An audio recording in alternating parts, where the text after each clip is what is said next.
Hey, let me start with control, not power. The first thing you notice after living with the Klipsch R-12SW isn't that the bass is bigger. It's that everything suddenly feels intentional. This is for you if you've reached the stage where you can tell the difference between noise and authority. You don't want random thumps or artificial punch. You want bass that knows when to step forward and when to disappear, because that's what real systems do. Before you settle in, check the current price and availability. Subwoofers like this don't stay overlooked forever, and timing has a way of deciding for you if you wait too long.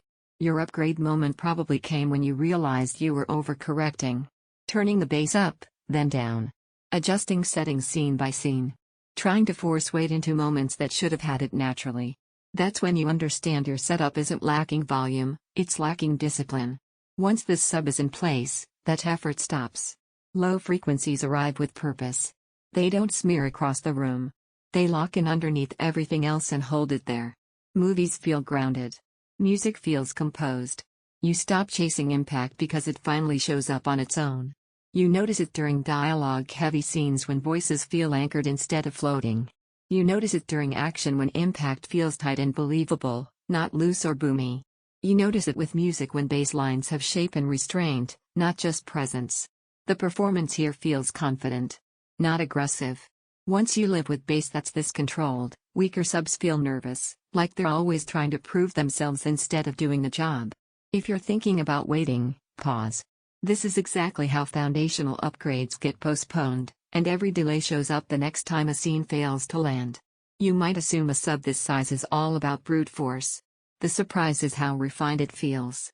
At lower volumes, it adds density without drawing attention. When content demands impact, it delivers cleanly without losing control. What really grows on you is the sense of ownership. The stance. The build. The way it anchors the entire system. You don't think of it as an add-on anymore, it feels like the missing piece you should have had from the start. Bass feels tight and intentional scenes feel grounded and believable music gains structure and weight low volumes still feel complete your system feels disciplined. It takes up real floor space not ideal for thin walls eventually, the comparisons stop.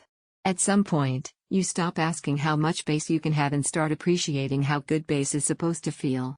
If you're ready to move past sloppy low end and into something that actually supports your system, check the link and make the call while timing still works. This is the kind of upgrade that doesn't shout, it settles everything into place.